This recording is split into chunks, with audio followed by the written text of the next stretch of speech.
Kabalo mo, di lalim ang kinabuhi diri sa Canada. Makasabot lang siguro mo kung moagi bug abroad.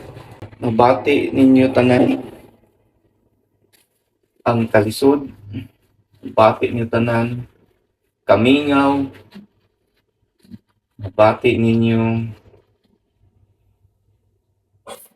pressure sa kinabuhi. Pero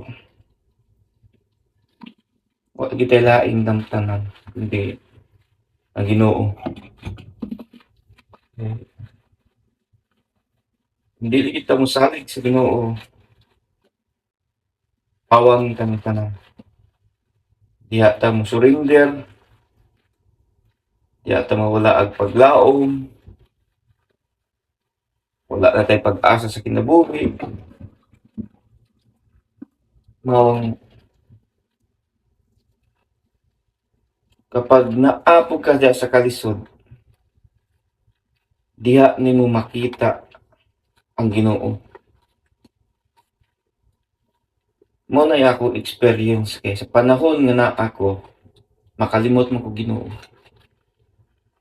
Pero dapat diay nga bisag naa ka karon financially, kung wala ka financially, dapat consistent imong wait sa Ginoo.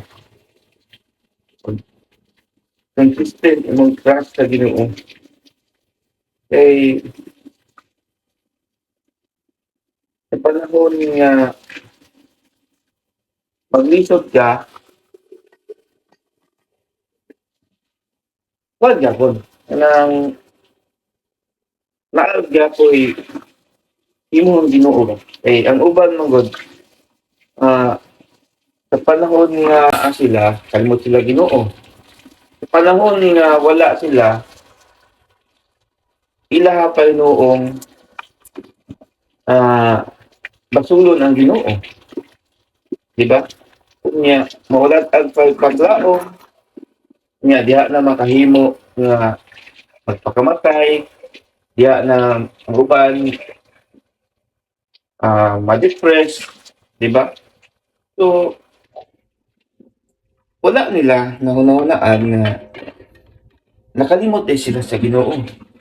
So ana ta dapat consistent ta na bisan pa sa atong kalisod o sa baka haruhay at sa kinabuhi naagid perminti dito ang Ginoo. Mao gina ako ang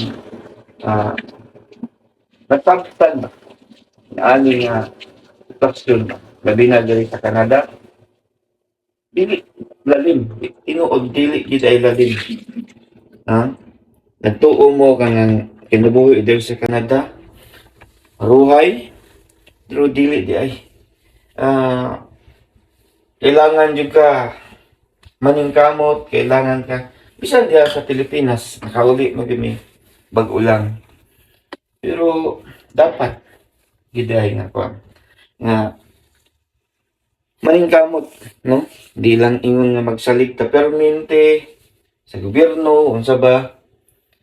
Kailangan kita nga maningkamot kay kabalo ta nga sa atong kinabuhi lumalabay lamang ba na lumalabay lamang. So dapat kita keep in faith sa Ginoo, kay sa panahon nga naay mga kasdanan strong na ta, so mao gyud akong masulti as my personal experience sa pag-abroad kay diri man gud nako na sinati tanan una nga ay mo katingala kung usahay naman tay mga flaws, naman tay mga weaknesses sa itong kinabuhi. Pero kana siya dapat gyud nato na nga ah, dili kita mosuko, no? Laban gid ta permente sa atong kinabuhi, labi na ang ato ang relasyon ngadto sa Ginoo nga permanente nga mainiton, no?